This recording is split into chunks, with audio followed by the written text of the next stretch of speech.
All right, Numbers chapter 24. Thanks for checking in with us today. Remember, we're in the story of Balaam and Balak. Okay, the children of Israel have wiped out several of the nations in the area, just destroyed them.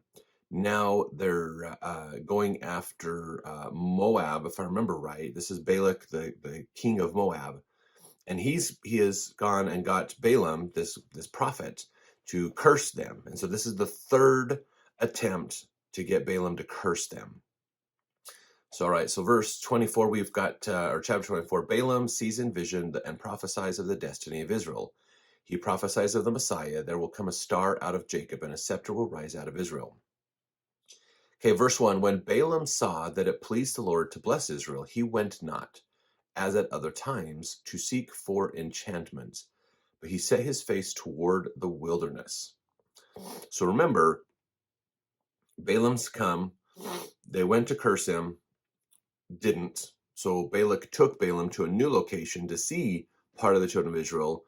They got blessed, didn't get cursed. So now Balak, remember at the end of the last chapter, said, hey, we're going to come to a new location where you can see more of Israel, and hopefully you'll curse them there, basically. And Balaam's like, no, I'm not going.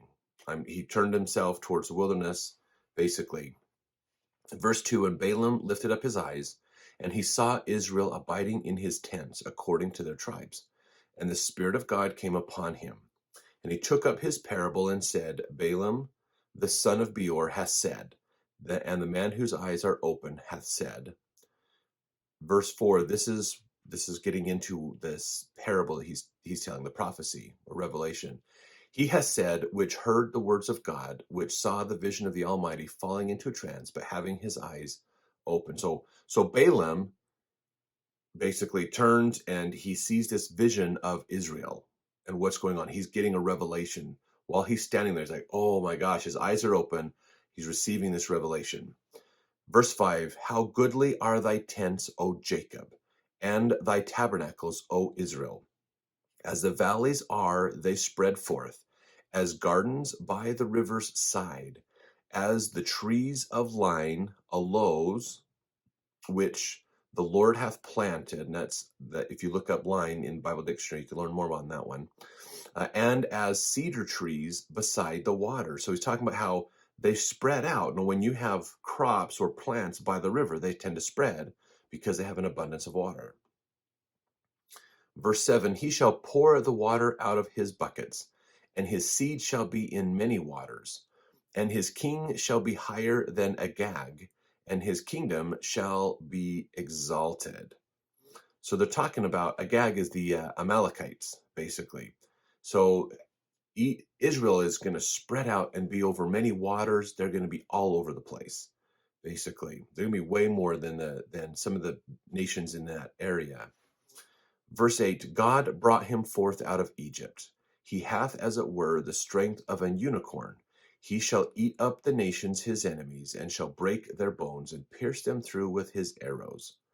He lay down as a lion, and as a great lion, who shall stir him up. Blessed is he that blesseth thee, and cursed is he that curseth thee.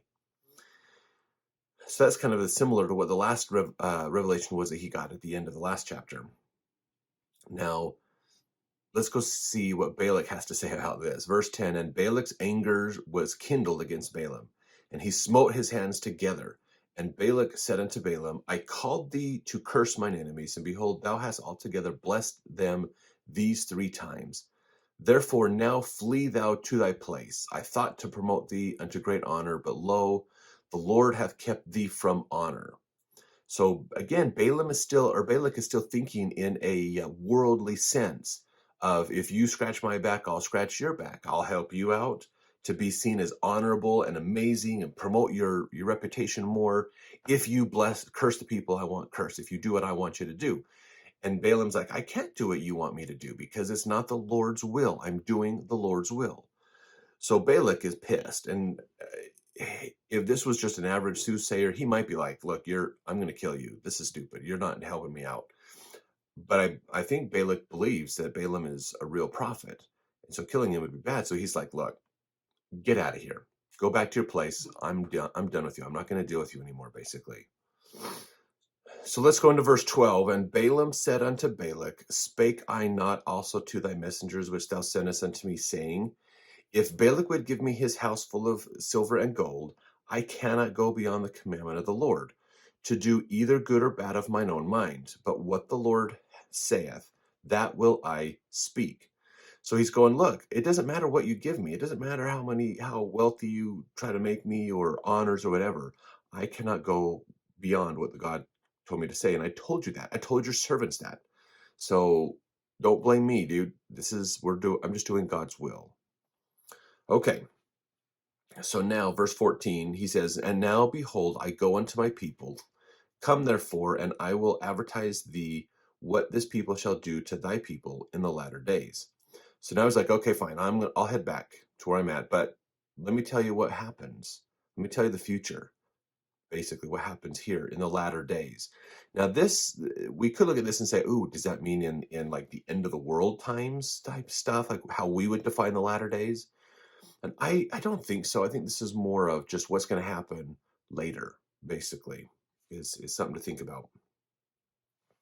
So here's another prophecy he's going to give to Balak.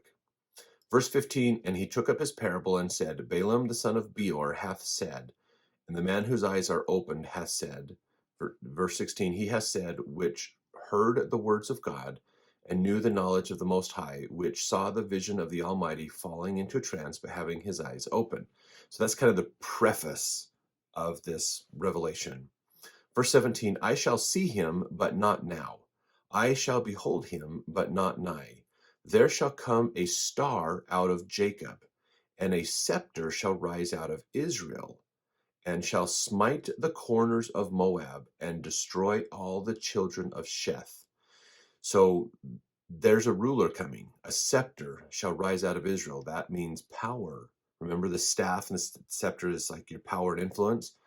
So a star or a bright person or a special person is coming, basically. Verse 18, and Edom shall be a possession. Seir also shall be a possession for his enemies, and Israel shall do valiantly, basically. Out of Jacob shall come he that shall have dominion, and shall destroy him that remaineth of the city. And when he looked on Amalek, he took up his parable, and said, Amalek was the first of the nations, but his latter end shall be that he perish forever. And he looked on the Kenites, and took up his parable, and said, Strong is thy dwelling place, and thou puttest thy nest in a rock. Nevertheless, Kenite shall be wasted, and until Ashur shall carry thee away captive. And he took up his parable and said, Alas, who shall live when God doeth this? And ships shall come from the coast of Chittim, and shall afflict Ashur, and shall afflict Eber, and he shall also perish forever. And Balaam rose up and went and returned to his place, and Balak also went his way. So he gave a prophecy of what was going to happen to some of these people.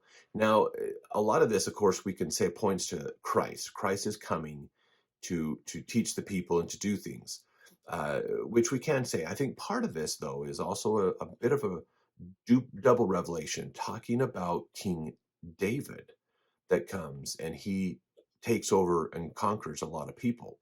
So there's kind of a duality, I think, in this prophecy. And if you want, I mean, put in the comments what you think. If you have other information, or if you know where in ancient historical writings we could even learn about some of these, the fulfilling of this prophecy would be great. I haven't been able to find those yet. Granted, I haven't looked super hard, but if you have any information on those, put it in the comments. I'd love to share that to get more fulfillment of these as well. So thanks for watching. We'll see you in the next chapter as we continue this story.